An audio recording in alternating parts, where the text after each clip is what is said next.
From news and views, issues and opportunities, we'll have in-depth conversations with decision makers to find out what they know and what they think. I'm Rico Hizon, inviting you to join the exchange because your business is our business. We need efficient infrastructure systems to serve as the backbone of the economy. The Marcos administration is pulling all the stops to boost national infrastructure as it promises to build better, more. Officials are courting investors and striking partnerships to support a multi-trillion peso infrastructure program geared towards stronger economic growth. But as millions of Filipinos toil every day, awaiting a better life, how long until they enjoy the benefits?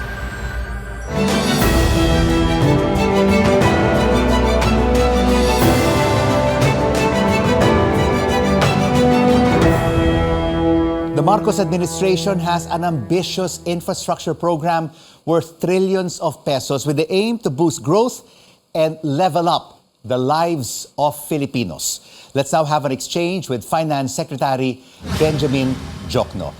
Sec Ben, thank you so much for joining us. Briefly, what are some of the major infrastructure projects of the Marcos administration?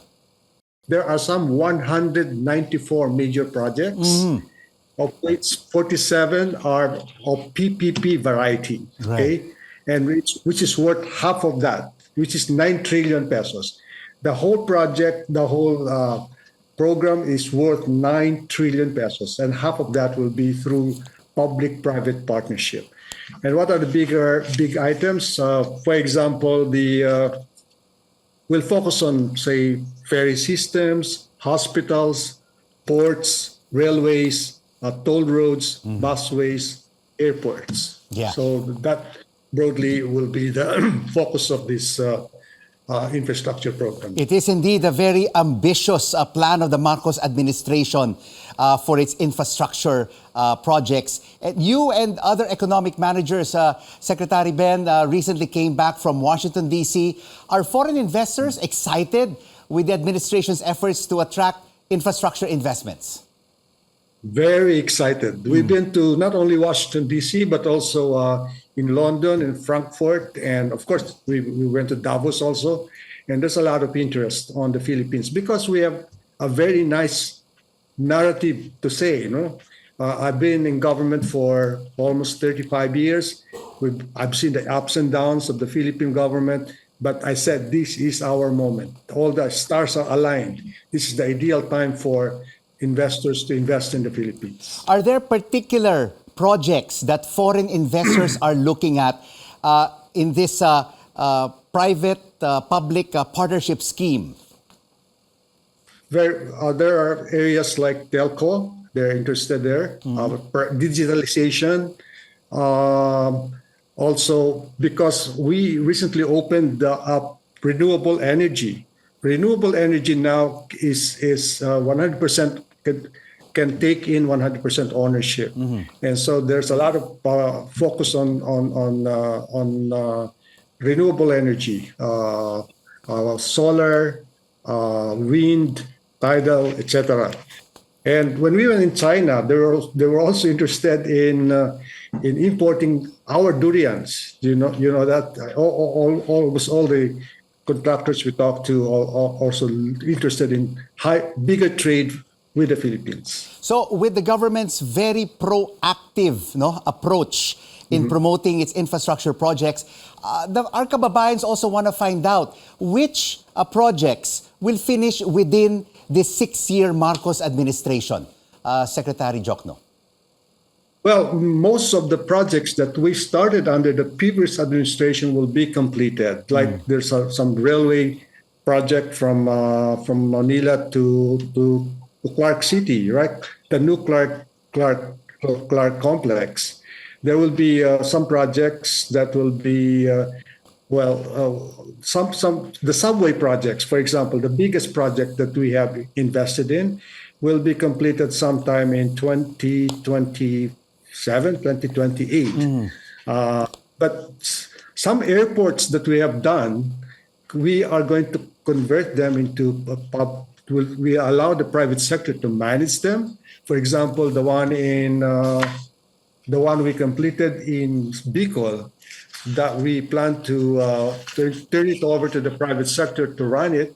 The one in Bohol, the one in Laguindingan, and we are also talking of Iloilo and some other airports. So we are focusing on, after constructing the airports, we are now planning to let the private sector to run it, just like Clark. Clark Yes. is actually run by the private sector. So, Secretary Diokno, definitely these infrastructure projects, when they're finished, will boost economic activity.